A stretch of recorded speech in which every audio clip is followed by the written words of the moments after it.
Hello, hello, hello, governors. Welcome to the 2025 Grand Prix Lower Bracket Round 3. I'm your host, Plauto Gaming caster and content creator for Rise of Kingdoms. And today, casting alongside me, we have two fellow caster, content creators, and Rise of Kingdoms encyclopedias. We have Dirty Dan and Chadsky. How are you two doing? Hey, yo! How are you? Yeah, it's super exciting to cast with these two guys, as the Grand Prix is a yearly event that combines the best Osiris League teams from both the international server and the Chinese server, pitting them against each other to fight for the crown of Grand Prix champion.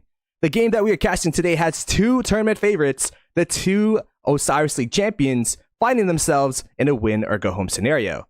Today we are casting 93T representing the international server versus GY16 representing the Chinese server. 93T have consistently been one of the top Osiris League teams since its conception.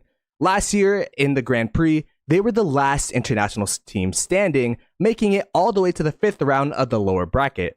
In this year's Grand Prix, they were sent to the lower bracket early with a competitive game to 62-1. Now 93T are looking to climb all the way back to the finals through the lower bracket, but to do so, they need to pass through the Giants GY16. GY16 is the reigning Grand Prix champions and were dominant in last year's Grand Prix. They made it to this year's Grand Prix by winning their Osiris League realm in the Chinese server. With a close loss to 60GT, they found themselves in the Grand Prix lower bracket for the first time in their team's history, but were able to win last week against the 2023 Grand Prix champions, 489. The two tournament favorites face off, but only one will make it to the next round. Will 93T be able to push themselves yet again further into the Grand Prix and hopefully towards championship contention, or will GY16, the reigning Grand Prix champions, get back to form and continue their lower bracket run to defend their Grand Prix championship? We could start off with Chadsky. What are your overall thoughts of this match?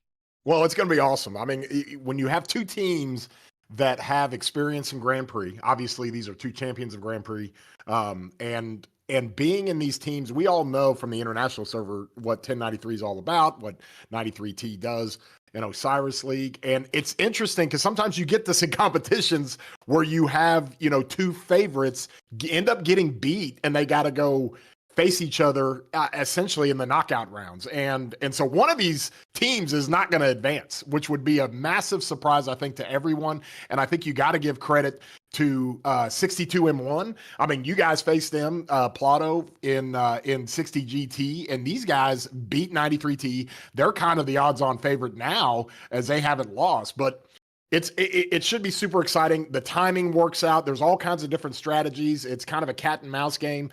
And we'll find out real quick what the strategies are going to be, whether it's a structure game or a mid game or doing some of the different things with the alliance skills for Grand Prix. And it should be a lot of fun, man.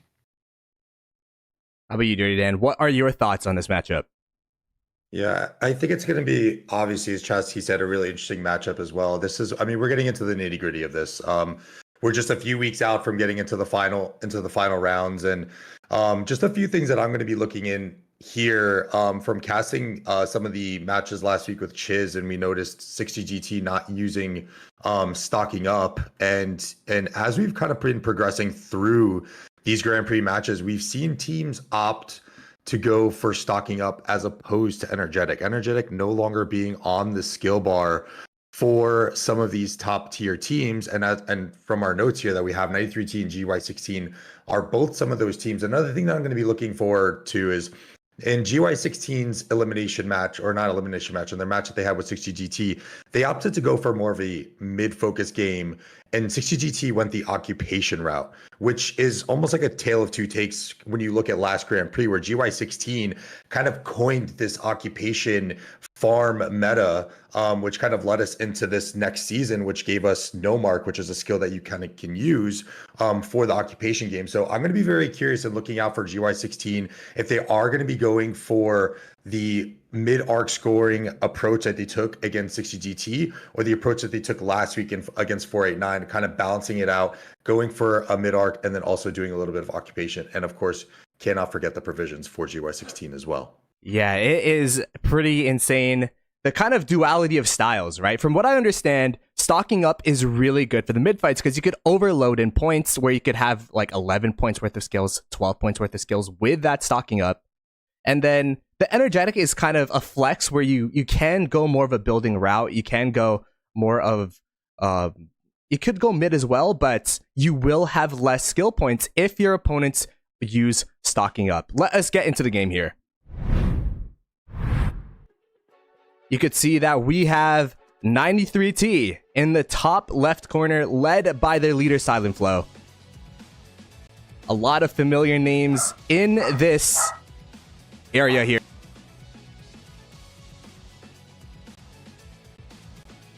They're starting to teleport in. Bottom side, we have GY16. GY16, again, the reigning Osiris League champions. First time that they've been in the lower bracket, but they have won one game so far. What do you think we should be looking forward to in the openings here, Jadsky? More than anything, you can see how obviously organized that they are. This is what people in the common fans don't understand sometimes. We're running 12% defense on everybody right now, but these guys are so good and they practice. Hours and how many hours would you say? You're compared to how many hours you practice to 1 hour of gameplay. It's got to be a 5-6 to 1 type situation because these guys practice like crazy, and so it gives us the highest degree of competition. You're not going to get mistakes. You're not going to see a whole lot of different things. You're going to have certain accounts doing their provisions. You're going to have certain accounts that are focused on different lanes and different garrisons and rallies and stuff, and then obviously having a situation to where you have these two teams that are so experienced and they know each other so well, and so it's always interesting to see. And Dan, you know a whole lot of the different strategies you can use and a whole lot of different skills that can be used at the right times. And like I said, it is like a cat and mouse game, is it not? Because you can find out real quick what are some of the tactics they're going to use. Yeah, 100%. And coming out in this opening, I think we're going to get a little bit. I think it's been pretty standard. I think you start to see kind of these shifts as you start to approach your first mid arc fights, unless someone goes for the ever coveted opening obelisk play. You do an opening obelisk play. We saw what happened to Beer last week. You kind of get, I remember watching the match with Chiz and I started going through the scores and I could not believe seeing that score. And I didn't know what happened, but after doing a little bit of digging, they had the opening obelisk play played on them. I think both of their home obelisks got taken from them. Very devastating play, high risk, high reward. So one thing to keep an eye out if GY16 or 93T is going to go for opening obelisk play here. We did see Sunsailor be used by GY16 in their last match to take an obelisk, teleport some cities to the obelisk against 489 to kind of sow some chaos. We'll have to see if they decide to do the same thing here. Energetic used by GY16, so we know that there will not be a stocking up for GY16 this time. And no energetic by a 93T kind of indicates that they do have stocking up. Let's see the intro sentries here. Where do you guys think the best place to put sentries are? I guess we could start with Dirty Dan here. I like the kind of this new meta approach that the GY16 and Chinese server teams have put on us last season of kind of putting one right in front of the gate so you can kind of start to get an idea, making sure that there's not an initial overload. And then depending on what side you are, let's say, for example, the bottom, if you're coming out for 93T, you kind of want to put one, or actually I should say on the top for 93T, you should put one in between the Desert Altar and Sky Altar just to see how many each marches are going on to the top lane or bottom lane. So you have to know whether to defend a little bit more or if you can get a little bit more aggressive on the outside attack. They're so good. They're so good. Look at these guys. They know exactly where they're going. The so much of this, I always chalk it up to rotations. If you can get your timing down on rotations and do that, that's what these guys work so hard for. And it's just pretty incredible how they set up. And if they can get the rotations down good and they can rotate to middle, rotate to their lanes, get all that stuff squared away. But the other side is going to, regardless which side you're on, the other side is going to make it as complicated as possible. For sure. But it looks like everybody's getting a clean start here. Yeah, this is looking like a pretty standard opening. Doesn't look like there's going to be any obelisk shenanigans here. But we have seen GY16 sack that first Ark to take an obelisk over. Will they decide to do the same thing here? Both sentries can see each other now. A defensive sentry by GY16 to potentially just take out the sentry from 93T. That's how metagame we are now. That's how refined these teams are. They're doing defensive sentries to attack the offensive sentries. That's I love seeing that too, because that's a testament of doing your homework on your opponent, right? All of these matches are replayable. You have all the film that you need to do, and this is what the good teams do. They go in, they get the film on you, and they plan for each countermeasure.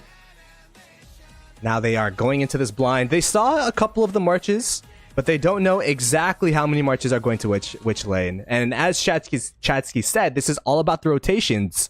This is all about allocating your troops in the right place. It's all about the macro, because the micro of all of these guys should be immaculate. And an early stocking up by Silent Flow here.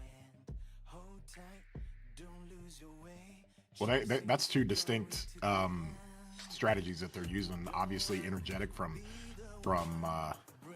GY16, and then 93T using stocking up. And stocking up is kind of been one of those that it's going to give you a little bit of an advantage. Is it more, Dandy, is that more for like mid-games type situation to where you've got the additional skills that you can use to really kind of push mid-game if you have to? That's what I thought, but I'm not going to dive too much into it because obviously my home kingdom team is playing here.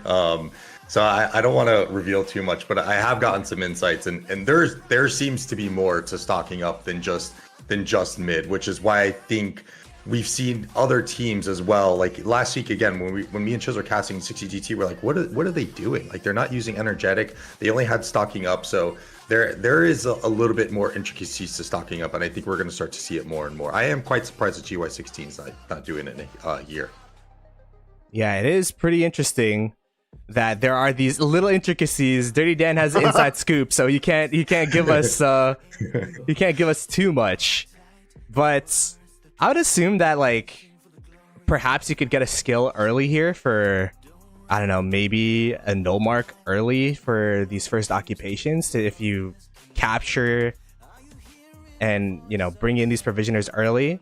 Now what you're sacrificing is a couple marches that could be pressuring or defending around the map. So we'll have to see if that will pay off, or if that will, be the downfall of 93T here, as the initial murder ball fights have started in front of this desert altar.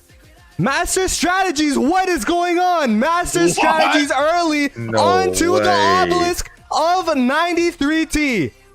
This is an obelisk play from GY16. Can 93T do anything about it? Oh my gosh. Wow. So that was kind of a fake to the DA, and then taking all of the players, putting it on the obelisk. Wow. 93T is sniffing it out. They're pulling pretty much that entire outside lane defense on their home sky altar up to the obelisk. Now they have sniffed it out and they know where it's going. They do have a lot of cities now teleporting in. They do have their cities as well that could just instantly fill this up, but we have to keep in mind, this is Osiris League, this isn't KVK. It's only one march per player per structure, and this obelisk is going down. Oh my gosh. Well, you wanted some fireworks? Goodness gracious, right off the bat. Wow. Okay, so what do you think the steps are for 93T here? Let's talk to Chatsky. Chatsky, what are the steps to 93T?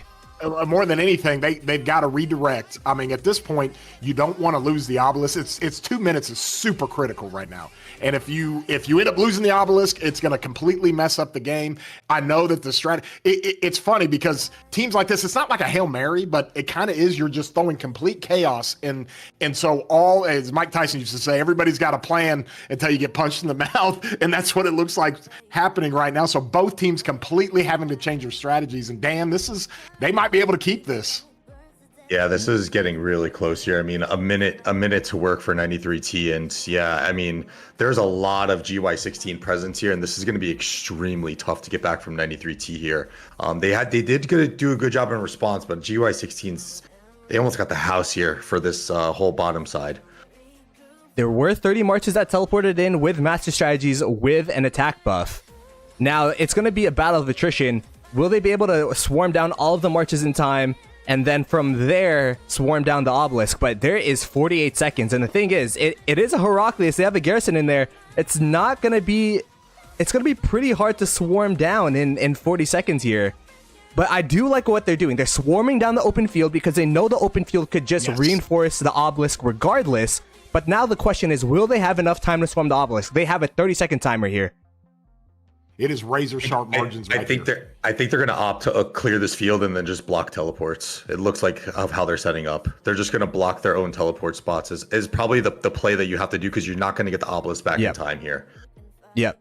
Okay, so they have decided to block the teleport spots. Is there going to be a gap, though, for GY16? This is the second game in a row GY16 has taken an obelisk from their opponents. Now, what does this mean? That means GY16 get an extra 8 teleports, so they'll be able to have these extra teleports and have that pressure advantage, at least at their home obelisks. They could potentially also teleport to this obelisk, be a nuisance on this bottom side of the map permanently, deny 93T from gathering. But from what we're seeing right now, there is no space to teleport, and this is a good play from 93T. This is almost like they rehearsed this. This is a great strategy by 93T. They know what they're doing, and so you can just definitely tell these guys are so good, and nobody panics. This is exactly what we have to do. We have to clear the field. We've got to block teleport spots. We got to get this obelisk back, get back on track with our strategy for the game overall. I mean, this is masterclass by 93T.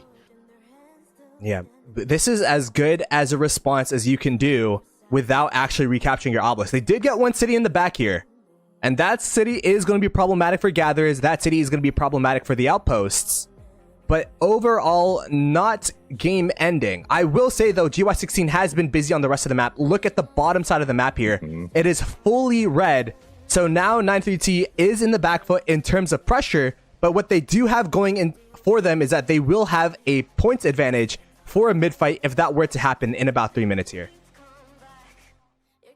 Yeah, all those first occupation points have started coming. I believe first occupation points going to GY16, 3 altars. I think their home desert altar is about to cash now. So 3 altar first occupation points for GY16, just 1 for 93T. And 93T is now starting to send their top side to mid. So really great response for 93T there. 2 cities to get in, and now going to play Pester to 93T for the entirety of this match until they decide to leave. So got to see how that's going to play a part in the rest of the 47 minutes left in this match here. This is giving me deja vu of the GY16 match that I casted last week against 489. There were 2 cities in the back of 489 city in the bottom side of this lane. It is exactly the same, where they're just going to attack the outposts. They're going to make sure you can't gather. And we'll have to see if that will pay off or not, because right now it is definitely a good play for GY16, getting those extra first occupation points. If you're 93T right now, Chadsky, what are your thoughts, and how do you get back into this game? Well, more than anything, you would have to assume that they've gone through this tactic, and they've gone through how to practice against it, what they're going to do with it. Now, getting 2 cities in there, all of a sudden, now that's 10 marches. All of a sudden, your outposts and your provisioners are going to get just completely wrecked. And from that standpoint, they have to have a plan in place. Obviously, focusing middle, really focusing the arc. You're losing the structure game with first occupation so far, but you completely didn't lose it when it came to the obelisk. Being able to spread out and only keep 2 teleports. But it's almost like if they could only gotten 1, then that would have been much better for 93T. 2 teleports is a little bit scary, because that's exactly what happened last week, right? That is exactly what happened last week. And the thing that's underrated about this strategy is that your opponents could pretty much never have true vision of the Ark. When you have 3 outposts, you have true vision. You could always see where the Ark is. Now with this, they could make sure that they just continuously capture the outpost. They could deny gatherers from 93T. They could even, deny some of the obelisk captures, or, delay some of the teleports by capturing the obelisk. And they have an extra 6 teleports on their side of the map that they could use as well. So that's going to be the big victory for GY16. But now they have to fight. Now they're fighting this mid fight with a point disadvantage. This is where 93T could get back into this game. Yeah, and Dan, they're holding on to that Sky Altar down in the outer lane, and so GY16 not just holding the Sky Altar, but just more than anything, keeping 93T. Now 93T has just taken it, so 93 is finally going to be able to get their points off of that in the structure game. The mid-fight has commenced. And a good hold. The mid-fight has commenced. It was total vision used by 93T. The Ark is going to be spawning in about 15 seconds here. The sad faces look like it's going to go... It's pretty even, but I think I might be seeing more blue. Oh my goodness, this is a close mid-fight. 93T, they need to make this mid-fight work out. They need to win this mid-fight to stabilize the game back in their favor. It was Dust Up used by GY16 to total vision. And Dust Up. So 4-point differential between the two. GY16 with the pull though. And this Joan of Arc is running with it. Wow, this is a huge pull from GY16. As 93T scrambled to get to this Arc. It looks like though, ooh, there is a lot more blue. The skill advantage has pulled through for 93T. And those early sad faces may have not been a good thing. They were trying to make sure that all of the sad faces or all of the marches were low before sad facing them. And 93T with this first Arc win. Wow, what do you guys think of that? What they need, especially for a team who is so occupation focused. Like another thing that play does that GY16 just enacted on 93T is it messes up the timing for no mark. So usually 93T would like to go into these mid fights with a no mark already being activated. So we haven't seen that no mark come out yet. So it's kind of slowing down that process and strategy for 93T. So this is a crucial win for 93T, and it might beg the question: do they shift to just catching this Arc and just trying to score a little bit more up on GY16? Jesse, what are your thoughts of the overall game state right now?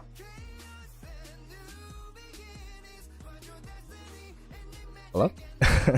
Okay, well, this is really interesting because, as you said, there's been no marks played. GY16, though, they do have a Desert Altar.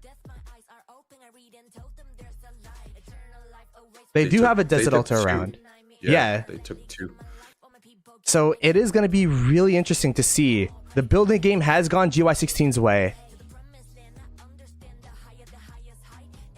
93T, we've seen that they do like to go the occupation game, but with how the map has gone so far, perhaps it is going to be a mid focus. What do you think 93T should do? Do you think they should capture this Arc? Do you think they should continue to try to stabilize their structures? Oh, I don't know. I mean, you're getting a point differential now already, Dan. I mean, that's they might have to make this an Arc game. I think that's probably got to be the play. They probably got to shift to an Arc game, and then like instead of getting off 2 no marks, like they're gonna get the 1, and it might even be like a defensive no mark to just counter that of GY16's no mark that's gonna come later in the match. I think that they probably do have to go in and start scoring some marks here, especially, I mean, we're looking at a true score. It's going to be 7,600 to 8,000, which in the grand scheme of things, considering the opening, isn't terrible. But I mean, they still do have to escort this thing all the way over. So, oh, this is great. Hey, drop comments in the stream chat. If you got any suggestions, this is what it's all for. You can backseat drive, or you can kind of tell us what you think on the strategies as we're reading through some of these things and getting good feedback. And it's great because not only are a lot of people fans of watching the Grand Prix, but these are all people in our stream chat that have played Ark. They know OL, they know how it works, and it's pretty awesome here because everybody's kind of an expert when it comes to this. This Arc is actually, it's taking a while for 93T to even escort it to their side. There's been a lot of GY16 marches, just like 3 Cav marches running at the Arc, slowing it down. Perhaps they know that 93T would want to, capture the Arc. Oh, wait a second. Yeah, I was about to call that. GY16 have a murder ball near this Arc. Yep. There's no way, right? There's no way they steal the Arc here. That was like an attack on the Desert Altar, and I think they realized that it was still there, and they're like, hey, let's rotate and try and slow this thing up a little bit more.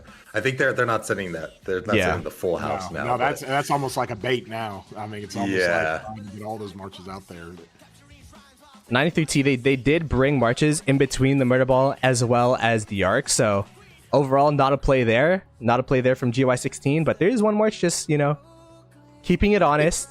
And the marches actually from the city are the ones that have been slowing down the Ark. You can see they've been walking over.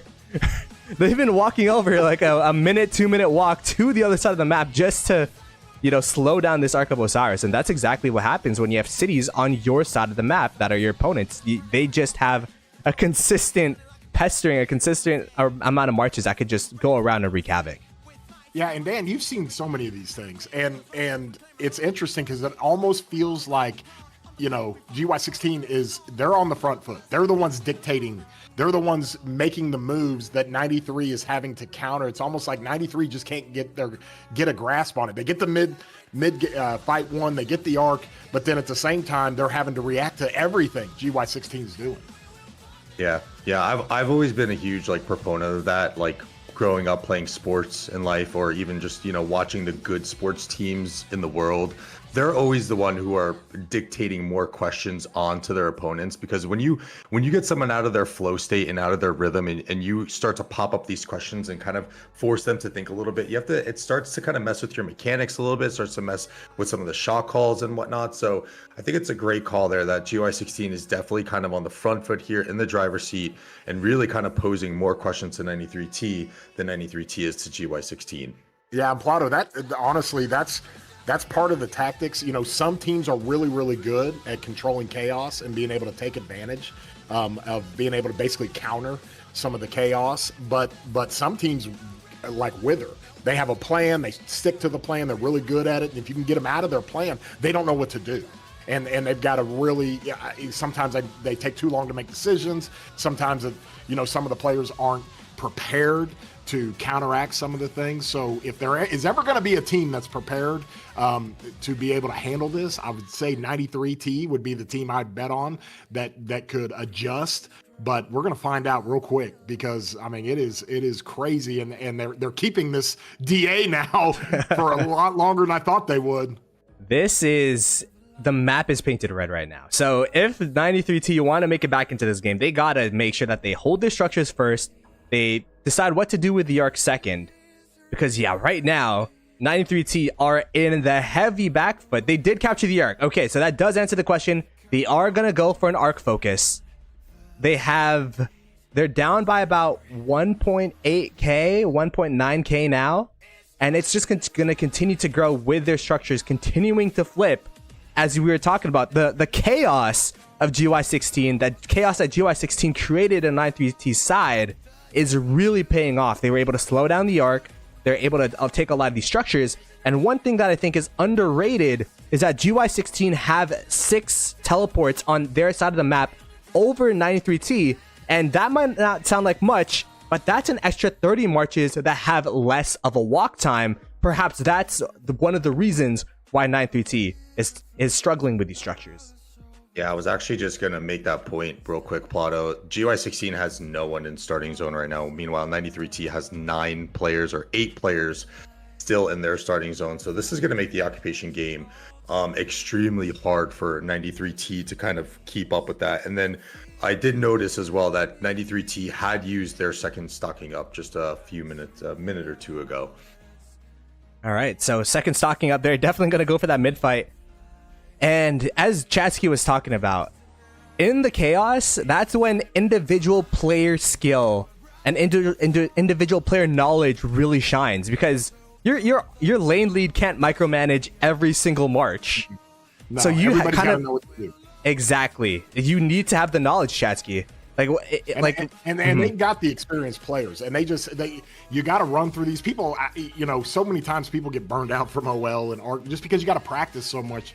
And you got to practice for this stuff. And it's not just the lane leads. It's not just the people running Ark or the Overwatches or anything. It is the actual players have to know exactly what to do, because every second is critical. Every single second of decision making is critical. And when you have a team of players to where the majority of them know exactly what, you don't have to tell them. They already just know exactly what to do. Those are the teams that can overcome some of the chaos, if you will, when other teams put a lot of pressure on them. I will say the attack on these altars by GY16 is a masterclass. They have like 12 marches just swarming. Everyone else is just making sure that no one can reinforce the structure. You can see there's a murder ball up here, and then there's just a bunch of marches swarming down the sky altar here. And that is how they've been so successful. They've just been consistently having this pressure advantage, and we'll continue to talk about these teleports that they were able to get from that obelisk play. I feel like that really does make a difference for these marches just consistently being overwhelmed and outnumbered for 93T. We could see that there is just this consistent murder ball. There is about 5 minutes to go until the Ark spawns. That's going to be the saving grace for 93T. There's going to be one last attack on the Sky Altar of GY16. But you can see for 93T, the amount of numbers attacking the Sky Altar compared to the amount of numbers that GY16 was attacking 93T's Sky Altar, it's just completely different. GY16 just always have the numbers on these altars. Yeah, it's funny, Dan, in any kind of sports that you see or any kind of competitive situation, when it feels like a team is playing with an extra man or a team is playing with extra players, that's a team that is doing what they're supposed to be doing. And that's kind of how this has felt. It feels like GY16 has like 2 or 3 extra players, and maybe having those 2 cities on the back end of the obelisk and playing the sneaky tactics type strategy that they did. That's one of those things that you get into to where you watch this overall, and it's like, golly, it just appears that GY16 just have more players. Yeah, and to your point of that, those players who poured it in, I mean, the guys that are trying to come in from starting zone right now into for this mid-arc rotation are just getting harassed from the 2 players who were able to teleport onto the obelisk of 93T. And we talk about, like, you know, these players having composure, right? These are some of the best teams. There is a point in these matches where you will start to get wear down mentally. I was competing on the 93X Grand Prix team. We did a ton of practices against some of these really high-end teams, and I have to say that no matter like how strong-willed of a player you are and how much your game sense is like kind of up there, there's a certain point where the constant pressure just kind of ends up wearing on you. And I can tell right now that those attacks, if you're coming up from the starting zone, those attacks are so frustrating. They're so insanely frustrating, and it really gets you thinking of like, what do I do? What can I do in this situation? And those things are going to start to compound, and we're still only halfway through this match, so there's still a long way to go for this 93T team. Yeah, they are making these marches half health by the time that they go to mid, so wrecking havoc here, and that's the hard part too, right? If you engage in the murder ball, that's exactly what they want. But if you just walk through and take the beating, that's also exactly what they want. So it's kind of a lose-lose scenario for all of these players just walking through the middle here, because these players from GY16 just consistently attack the marches going middle, Chatsky. Yeah, that's been the difference. I mean, that has totally been the difference. Harassing all the provisioners, harassing the marches that are trying to get to mid. They're blocking 2 teleport spots up there, obviously, and they have just been a menace up there. These are 2 cities that teleported in at the beginning of the game that know how to do this. They know exactly how to do this, and they're basically trained to be able to know exactly what to pressure. I mean, they're over there swarming the shrine, and so from that standpoint, I mean, just constant pressure. And when you have unlimited troops, this is what you can do, right? Look at it. They're just using straight swarm marches. Look at this. They're using CPO Milianis and Shapur. And bringing a garrison into frame now too. Like they know what they're doing. This is exactly what they're practiced for. Wow, yeah, they have the March presets for this. They exactly knew what they were doing, as you said. This is not a normal open field setup that you'd see for open field fighting. This is a swarm setup that they have here. And yeah, I mean, you just have to stay consistently vigilant with all these marches, see what they're up to, and it's gonna be annoying eventually for these 93T players, and it's gonna play on the mental because it feels like you're just getting surrounded by all sides here. Yeah, you're always on the back foot, and the hard part is if you can defend an attack on your shrine right there, and clear them out. Well, you clear them out, they're going to be right back in about 2 minutes. And so from that standpoint, you can keep constant pressure. You can look at the march coming out of some of those cities over there, and they're going to kill provisioners, they're going to get outposts. I mean, they are just wreaking havoc everywhere. And so they probably got 2 different roles too. One of the cities is probably more focused on creating havoc, getting the provisioners, getting the outposts. The other one's probably focusing on the shrine and trying to get marches that are going to mid. Yeah, these murder balls are literally touching the discipline from the two teams. They're just standing right next to each other. Oh my god, the murder ball fight is now starting though. It looks like 93T are going into GY16. GY16 saying to pull back here. And now enveloping the murder ball of 93T. Really interesting strategy here. But it looks like 93T do have the numbers advantage, as the murder ball from GY16 decided to disperse and say, all right, we're just going to give up this arc. The no mark coming in soon, I bet. Yeah, you could see there was still vision used by Silent Flow in 93T, and GY16 used Dust Up. So perhaps, yeah, as you said, they're probably going to go buildings here. As you can see, there's a huge amount of marches going over to the Desert Altar.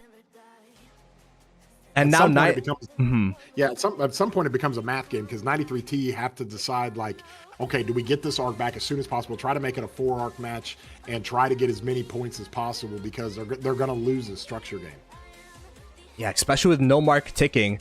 Even if the structures were even, GY16 would gain a point advantage. Now that the fact that they are attacking this 93T structure, this is a very smart no mark by 93T in response, using no mark as well so that they could try to nullify the amount of point generation. But you can see it's 390 points per minute to 741 points per minute rather. So 93T here, they are in the back foot. The Shrine of Life has been taken. The Desert Altar is getting swarmed down. The Sky Altar is getting recaptured. But this is going to be a huge win for GY16 and 93T. The murder ball from middle have to respond now. If you were 93T, Dirty Dan, would you go the occupation game, or would you try to, stall these arcs, or would you just try to capture them right away to get as much points on the board? I mean, I think they've done the right thing so far. I think you have to go in and score the points. I mean, we've seen just how big of like GY16 has had everyone up from the starting zone for like almost 20 minutes now. 93T still has 5 players in the starting zone. That's so crippling, especially when you're playing the occupation game. Like, look, mid arcs you can kind of get away with it, because you're getting that every 15 minutes or so, roughly. Don't kill me for my math here, but when you're playing occupation game and that's your bread and butter, and you don't have all the assets available to you in the cities that are supposed to be up, you have to go in and keep scoring these arcs, I think. What do you think, That's Chatsky? another thing. Yeah, that's another thing, is you've got rotations and you've got specific jobs. You got 5 cities that are at the starting zone. They can't actively do their jobs that they're practiced to do. And they can't, because it completely changes your rotations. It completely changes the timing on everything. And so that initial play, I think, even though 93T seemed to be doing a good job of countering, getting their obelisk taken, getting those 2 cities in there has really messed things up. It really has. Getting those 2 cities as well as the extra teleports, most definitely. And you can see the cities in the back here are attacking the arc carrier, pulling some of the marches on the retake of the Desert Altar towards this arc, just to make sure that they can't do some shenanigans here, perhaps some master strategies, but they don't have any points. Just making sure that they get this arc captured as fast as possible. And now, because they pulled marches, this Desert Altar is going to get pretty defended here. They do have a rally on it. The Attila Subotai has been the MVP of Grand Prix. Will they be able to hold this structure with the Heraclius here? It does look like GY16, though, is getting wiped. This should be a retake, but in my opinion, they did exactly what they needed to. They got that point advantage, and now they also have the Sky Altar in the bottom side as well. Yeah, they got a few marches here, Dan, that they can fill with. I mean, so they can just keep this another minute or so. I mean, another big march going in. Yeah, it's the classic, opt out of the arc, go no mark, and get the 4 altar swing, which in essence is going to counteract the points of that arc in the long run. You're not going to see it right away, but yeah, it's looking really tough for 93T right now. GY16 on top of like all the plays and stuff like that, like they're just playing a really good micro game right now. Like look at this thing still standing here, and I cursed it. Yeah, the micro game for GY16 has been great, but I also think it's the allocation of where the marches should be. I feel like all of the marches of GY16, they have purpose, so they're kind of pushing the pressure onto 93T, and when you are the one consistently having to answer the questions, sometimes you will answer those questions wrong, and 93T, they have just consistently been attacked by GY16, and even in this Sky Altar take now, a lot of the marches, they're super low, so they have to refresh, and this has been kind of the downfall of 93T is the fact that they've had to answer the questions, and when you're the one in the back foot, when you're the one without the reins, there is a lot of gaps that GY16 can and have been seeing and taking advantage of.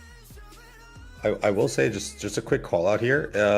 The GY16 top obelisk on their side, 93T apparently took that obelisk and got a player in. All right. This is the comeback of 93T. I mean, to be fair, this is actually a pretty big deal. They can deny gatherers. They can, also attack the outposts. Of course, it is only one city, but still, there is going to be some counterplay here because GY16 has been really good on the provisions. Perhaps, trying to stunt that score a little bit. And if they get their main provisioners inside of a node and deny all of those points, that'd be absolutely huge. All the structures are now stable. We could see that both sides have captured their obelisks. Their opponent's obelisk. So there's cities on both sides, which is really interesting to see. If you're 93T, what's the game plan now? Of course, you have to go middle. You have to go for the structures. But how do you do so? How do you do that while also holding your structures, Dirty Dan? Well, I think it's game on now. All the cities are up. There's no one left in starting zones. Like they can now actually play their game. Unfortunately, it's only 23 minutes left, so they have to play a pretty much perfect structure game, in my opinion. Here, obviously, they have to go in for this next arc, and I think they're gonna have to start allocating some resources to do a little bit of provisioning on the back end here. How about you, Chatsky? What's the comeback into this game for 93T? I don't know. I mean, those two cities have done so much. I mean, look, they got the obelisk now, and so from that standpoint, you've got two cities that have really been the MVPs of this because they have completely disrupted everything. I don't know what 93T can do. I mean, unless that they guess right, because GY16 backed away from the arc on the last mid fight, and 93T have got to gamble. They either got to gamble by probably just sending a smaller murder ball to the middle to take the arc and really focus the structure game, see if they can get the arc with the less amount of marches that they can. But at the same time, it almost seems like GY16 has been ahead every time. They know that's going to happen, so they send more players to the mid game, and then they take the arc. So it's going to be a little bit of cat and mouse again when it comes to what the strategy is on these next couple of arcs. I think that's really interesting, Chatsky, where the amount of marches you send middle, the effectiveness really depends on the amount of marches your opponent send middle. Best case scenario, realistically, would be you go 1-for-1 for marches and you still win the arc so that you could have the marches overall around the map. What we saw for GY16 when they lost, every single time they went middle, they sent everyone there, and 960 rather, 60 GT were just able to take over the structures because GY16, they didn't want to move their marches from middle just in case 60 GT were able to teleport back to middle, steal the altar. I mean, steal the arc rather. So it's just been this cat and mouse game. It's been like this push and pull, making sure that you allocate the exact right amount of marches. Because even if there's just one T1 march carrying the arc, that's all you need to score those points or not score those points. Yeah, and in the mid, I mean, Dan, it's almost like a bait. Like you almost bait 93T to dump all the marches into the arc mid game, and then you back out immediately. And when you back out immediately, you're already ready to go. You already know where your structures are going to be, and then you go win the structure game. And that's probably what I think GY16 is going to do. Yeah, and that's kind of something that they coined. Even last season, they coined that without no mark. Like that, it was like almost like so beyond us that we couldn't like understand what had happened. It's 2 more cities now on 93T's obelisk. Holy cow, what is going on? They got 4 cities now. The 2 cities were just able to capture the obelisk yet again. They have 4 cities in the back here. And I will say the state of the game is looking really dire for 93T. Even if they capture this arc, this is going to be the 3rd arc. It's going to be worth 4k points. They would still be down by about 1k. And then you have to keep in mind that the provisioning game of GY16, they average about 5k provision points, and they only have scored 600. So you could expect around 4k provisioners from GY16 in terms of points. So there's going to be an explosion of GY16 points on top of the fact that you're going to be down 1k even if you win this arc, on top of the fact that you have 4 cities now in the back that could even create their own murder ball if they really wanted to. This is going to be really tough for 1093 and 93T. Yeah, they're dictating the game. GY16 having those 4 cities. Now, what's interesting is that it appears GY16 has like literally been playing a couple men up, or a couple of players up. They've literally been playing on the front foot, dictating the game. I wonder if they still kept the provision game really high, or if they utilize those marches to do some of this stuff. You know, are some of the cities that are teleported on 93's obelisk, are those some of the provisioning cities that they said, okay, you're going to be best served going there, do that instead, and don't worry about the provisions? Because I based on all the marches that they're being utilized in the structure game, in the mid game, and on the other obelisk, I don't know how many. I don't know if they're going to hit like a 5k provision score. I don't know if they have that many marches to be able to do that. That is true. The one city that 93T were able to teleport over, I think, will play a big part into denying provisioners on their side of the map, as well as the fact that, I mean, it's been chaos. This game has been chaos. I don't know if GY16 has been consistently provisioning as well, but we'll have to see at the end of the game. We just have to keep in mind that the provisioners are something that can be in play. 93T, they're down by about 4.6k. If they capture this next arc, they will, be only down by 600 points. So it's not the end of the world, but they need to capture this arc. That's going to be the big play. You can see that the cities that teleported in, the new cities, are just going straight to this GY16 Sky Altar as reinforcements, swarming down the rally as well. They're just sending it every time. I mean, and creating all kinds of havoc. And they can not only get a small murder ball there to fight, they can also go reinforce the structure. I mean, it's masterclass. This is great from GY16. And for 93T, it has to be super annoying to just have these marches consistently, like they're walking side by side because they're going to the same structure. As the mid fight has commenced here, and you can see this is kind of an interesting play from GY16. They walked behind the murder ball of 93T. The arc is going to be spawning in about 5 seconds here, and they are not going to go. Yeah, they're not going to go for the arc. It looks like they're going to go for the DA. Perhaps even, just try to deny the arc from going to 93T's side of the map. This is a really interesting play from 93T. And one thing we do have to keep in mind is GY16. They do have master strategies on the bar. They probably also have time warp. So if they want to go for a Hail Mary play, try to steal the arc with a master strategies, that is also in the books. If they want to go the more standard, the more safe play, they can't just go for the no mark.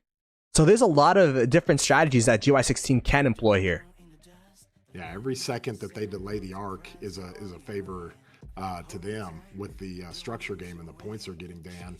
And this is one of those situations. I mean, look at this. They're going to have to fight through a bunch of marches here to get the arc back. I mean, can they get this thing back and get it respawned and try to get another arc? I mean, this is going to be the play right now. Yeah, I think that was the perfect call from GY16 there. It's just, it's a classic, delay the arc tactic when you murder ball up in the middle and then you kind of all split out into these like random directions. It's like the classic like telltale sign that you're going to go for a delay here. And it's exactly what they need to do, right? We're at around 16 minutes now or so. So there is the possibility for one more arc to spawn, but it's going to be really, really close. If GY16 is able to delay this thing enough, they will deny that fourth arc that is going to be very much needed for 93T to come back and win this thing. I will say there is a sneaky amount of marches from GY16. If I were to make a prediction, if they get down the arc carrier and they take the arc and master strategies it back to their base, oh my goodness, it's alone. The arc carrier is by itself. Oh, there's a time warp. Here's the Time master warp. strategies. It is coming. Oh my goodness, this could decide the game. Here is the master strategies. The arc carrier is sprinting for its life. Will they have enough time? Is this an early master strategies? I think the master strategies might be too early. A little early, yeah. That was absolutely clutch by the arc carrier of 93T. They were able to walk back in time. The master strategies was early. But wow, that was an ambitious play Wow. from GY16. And Silent Flow using to the death. And so, I mean, they're exhausting the skills right now. But it's almost like, then again, I mean, it's GY16 pushing the envelope. They're on the front foot. They're using the skills. They're dictating this game, and it's almost like Silent Flow and the boys in 93T are having to react to everything that they're doing. This has been a complete kind of rope-a-dope for 93T, trying to do the best they can to dodge the punches, to try to counter punch. I mean, it is hard to do. Yeah, I think, you know, trying to be as unbiased as possible, just from someone who's watched a lot of Ark and has also participated in some Osiris leagues and Grand Prix, like, they've done a great job of responding, but there's only so much that you could keep responding to. Like I said before, it's going to wear you down at some point, and I think they've done a great job, but GY16, it's been ever since the get-go, and I think it's just been proven to be a little bit too much for 93T here. Yeah, as resilient as you can be, if you continue to take punches for an hour straight, you're gonna start bleeding. So it is going to be a tough match for 93T. And the thing about 93T is, like, I don't even think they played a bad game. This has been a good game from 93T. It's just GY16 has found the answers. They've been this consistent pest to them. I will say that the MVP of that play was the arc carrier. The presence of mind to walk back into the murder ball of 93T pretty much saved the game. If that arc carrier was just, you know, microwing marches elsewhere, perhaps that play would have been successful for GY16. If they just waited a little bit on that play as well, perhaps that would have been successful for GY16. Now the fact that, you know, that play was unsuccessful, I'm not going to call the game over. There is going to be potentially that last arc, and we'll have to see what happens here for 93T, if they're going to be able to capture that last arc. There's going to be 4 minutes if they just capture this arc now. I will say this stall from GY16 might actually prove to be pretty useful, because they're going to capture the arc. There's going to be about 4 minutes, I believe, until when the arc spawns and then when the game ends.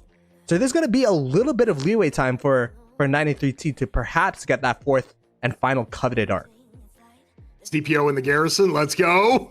New meta. I mean, this is amazing from GY16 with all the things that they're doing and all the locations, still having presence here to where they're still sending marches here. And then, like we said, those 4 cities in the back of the obelisk on the 93T side have just completely played this masterfully. I mean, you can see them. They're running around. They're killing. They're provisioning themselves. I mean, it's been crazy. Oh my goodness. They're taking away provisioners by provisioning themselves. That is the new meta if you teleport over to the obelisk of your opponents. But you could see that energetic just popped from the GY16 side. Mm-hmm. And there is going to be that last mid fight, and you can see the score is not insurmountable. This last mid fight will be 4.5k for the arc. So there is going to be some hope for 93T. Now the fact is, the provisioners, we have to keep a look at the provisioners. Keep an eye out for the provisioners of GY16. will they be able to provision a difference even if 93T capture this last arc? And that's going to be in the back of 93T's mind. But 93T, all they have to do, all they can do rather, is to focus on the here and now, focus on capturing that last arc as fast as possible. If you're 93T, what's the game plan right now? Like, how do you approach this? You got to try to keep these altars as long as you can, and if you're able to keep the altars, you keep the point total. You know, you don't get it up around 3,000, 4,000 points to where you really got to rely on that arc, because you know the provision's coming. And so from that standpoint, that's very, very important over the next 5 minutes to try to keep these altars. Can I throw a curveball at you guys? Say GY16 don't even go for this last arc and just go no mark while 93T fully invest in this last arc. Would that be a play for GY16? Or is that going to be in the back of the minds of 93T with the provisioners? And then on top of that, if they capture all of the altars with a no mark, I think you just have to be so cognizant of if you're 93T of what GY16 is thinking. You're going to be in the minds of GY16 a little bit here. But Dirty Dan, what do you think? Yeah, I think it's definitely viable. That's kind of what I've been trying to like feel out a little bit by just looking at like the map position as we're kind of closing in on this 5-minute mark.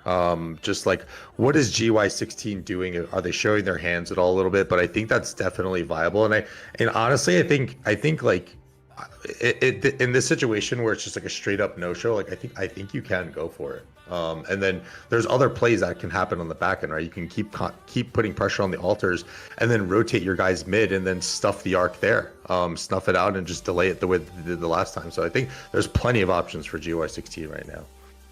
Plenty of options for GY16's 93T. They have to play defense here. They have to make sure all of those options are covered, but also pushing the advantage themselves. And that is kind of the hard part about being down in Ark of Osiris.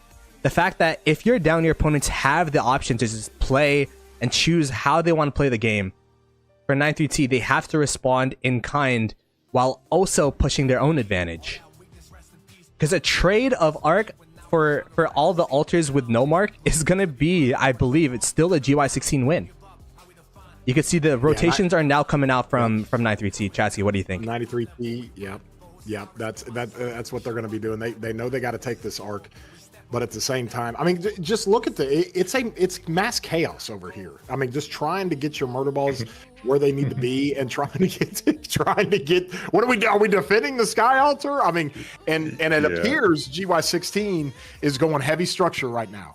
And so if 93T, and you can see they've got the vision to see this, if they can see that GY16 is not going to push mid, then they don't have to put that many marches into mid. And so if they do that, then maybe they can hold the structures a little bit longer, take a small group to get the arc, get it back, and see if they can get the point advantage with the arcs. Yeah, this is a really clutch sentry from 93T. They knew that perhaps there is going to be a play for GY16 where they don't go middle, where they go for this no mark into structured push.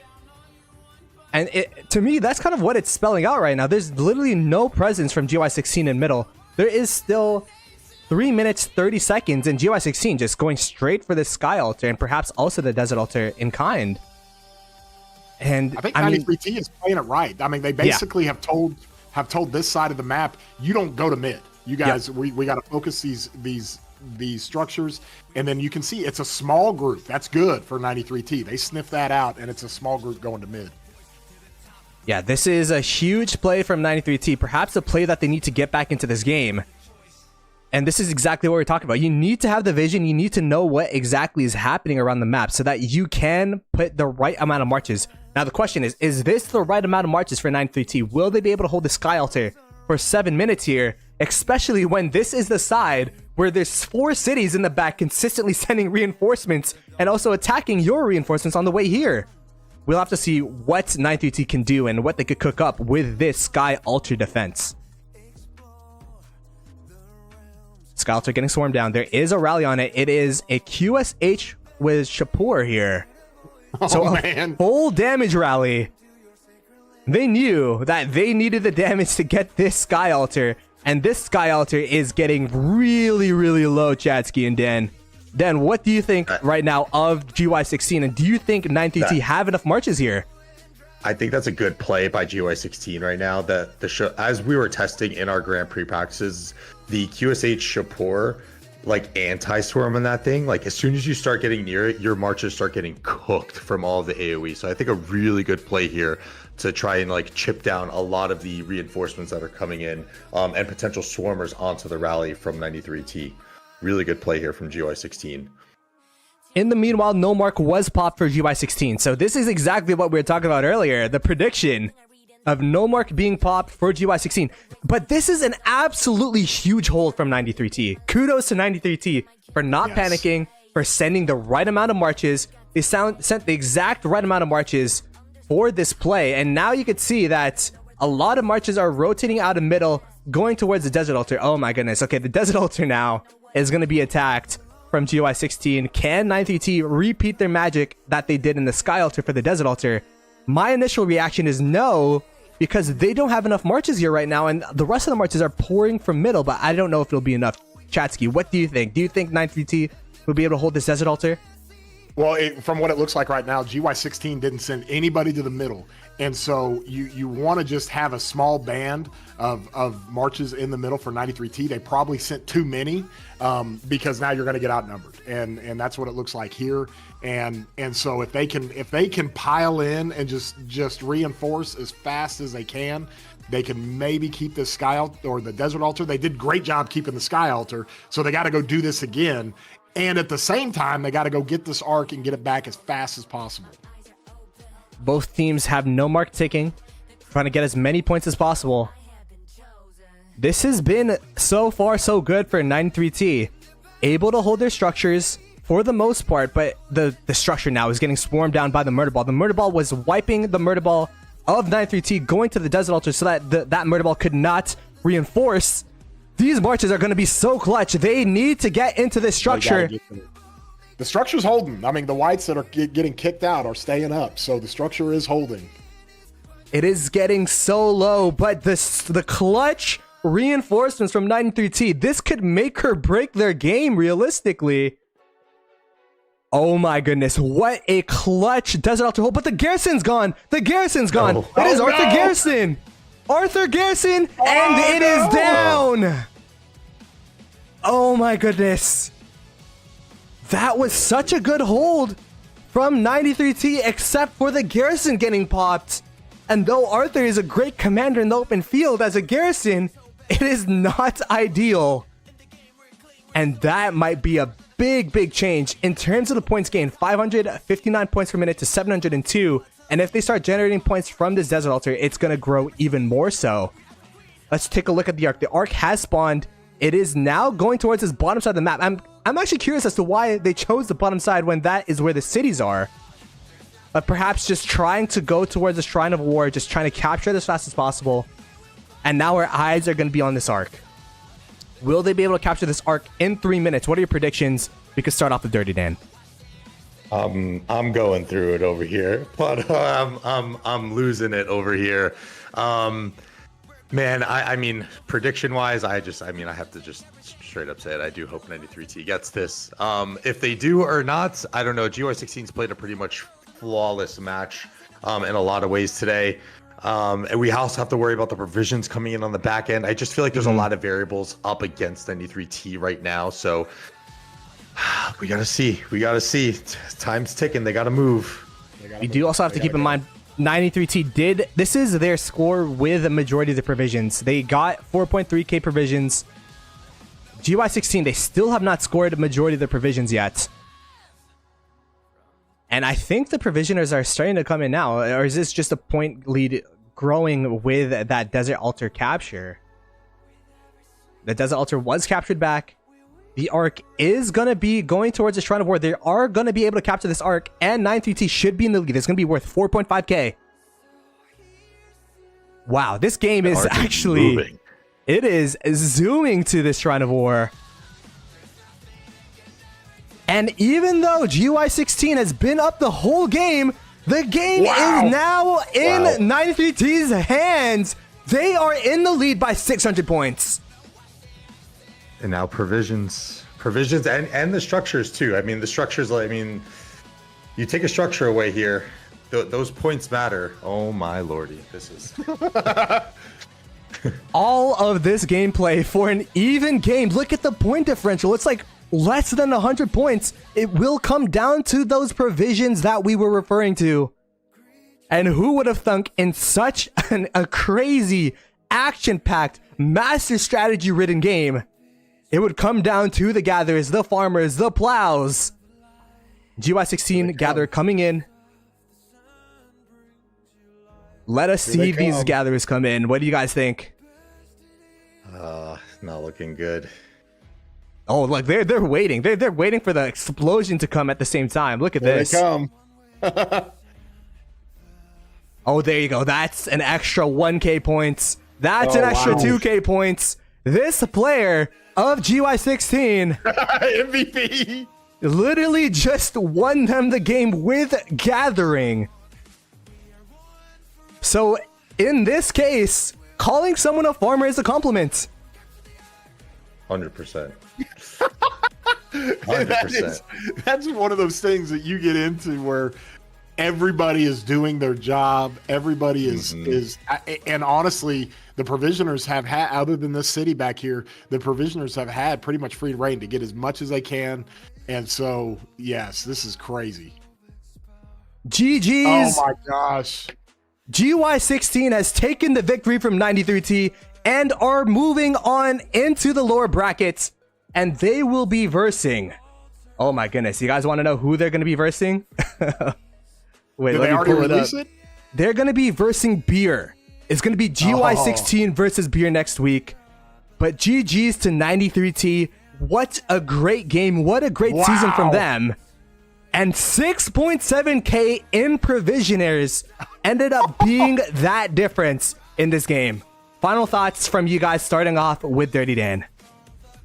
I mean, just great match from both teams. I mean, the amount of pressure that 93T was under for the entirety of that match. Like, I know if I was there as a player, I would have cracked at some point. So for those guys in that team to have the composure that they had, just really, really job well done. And GY16, man, way to go for it. And especially in a bracket where it's win or go home.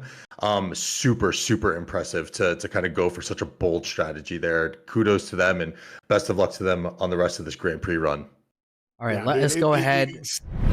Seeing this overall, if there was ever a team that could counterpunch or that could basically take the haymakers that they were getting from GY16, it was 93T, and they managed it extremely well. And like you said, Dan, like I would have lost my mind. There's no way I would have stayed calm in all the chaos that they did.